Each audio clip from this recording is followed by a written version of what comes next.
औषध न लगे मजला परिसुनी माता बरे म्हणून डोले. हो हो, वामन पंडितांचं श्लेष अलंकाराचं नवयंती आख्यानातलं हे वाक्य लहान मुलांना शिकवण्यात येतं. मला पण शिकवलं असणार, पण इतक्या वर्षापूर्वी कुठे लक्षात राहतं. पण परवा अचानक हे वाक्य समोर आलं आणि मी थबकले. औषध न लगे मजला परिसुनी माता बरे म्हणून डोले.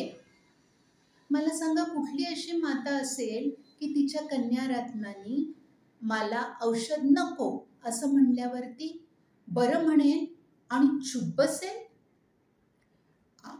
कुठलीच आई मला वाटतं अशी नसते. आमची आई अशी समजूतदार असती तर किती बरं झालं असतं. हा विचार माझ्या मनात डोकावून गेला आणि त्याच्या पाठोपाठ लहानपणी औषध घेताना काय काय व्हायचं ते आठवलं. आईने आकर चकुली औषध घे असं म्हणलं की तोपर्यंत ओठ घट्ट मिटून जोरात रडायला सुरुवात करायची हे मी शिकले होते.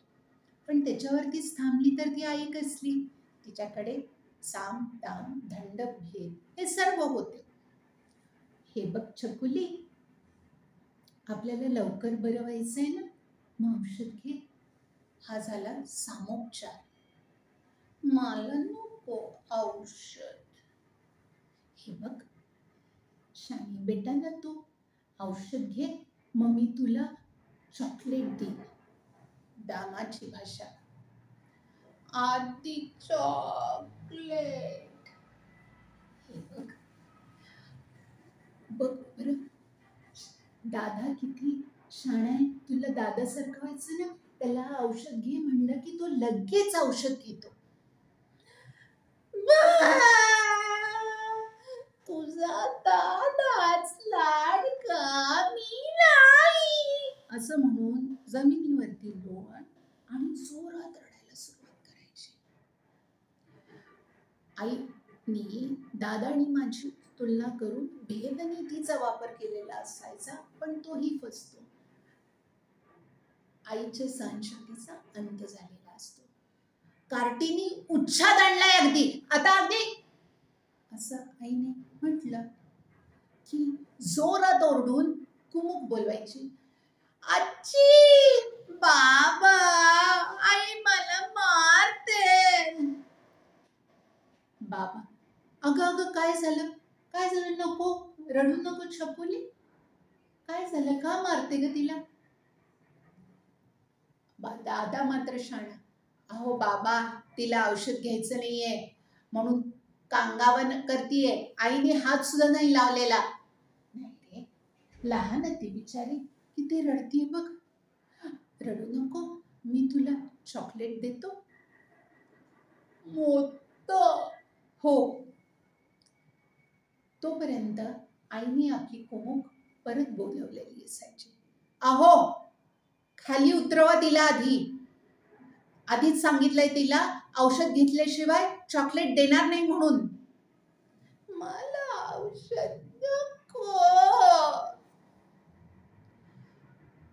अगदी हट्टी झाली, तुमच्या मळणावरती गेलेली आहे. आईने असा उगाचच धसाडा दिल्यावरती बाबा माघार घ्यायचे.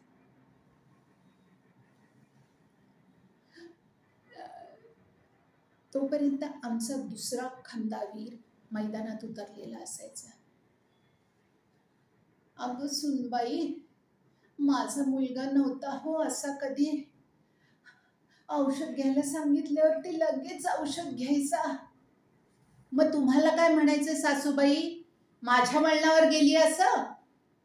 नाही ग, लहान आहे ती, प्रेमाने सांग जरा.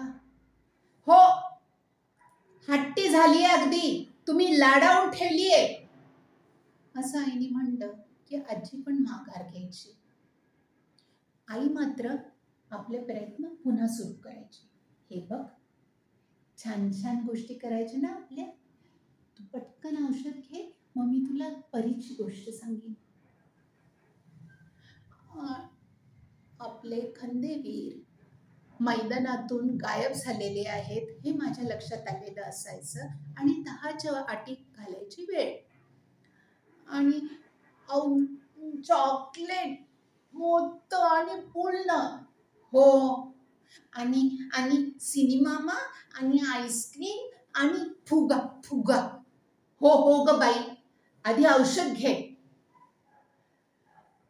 आणि 10च्या सर्व अटी मंजूर झाल्या म्हणून मी ते कडू औषध पटकन घेऊन टाकायचे. आता मला सांगा, कुठली आई अशी आहे की औषध न लगे मजला अशी कन्यारत्न म्हटल्यावरती हो म्हणते आणि काही करत नाही?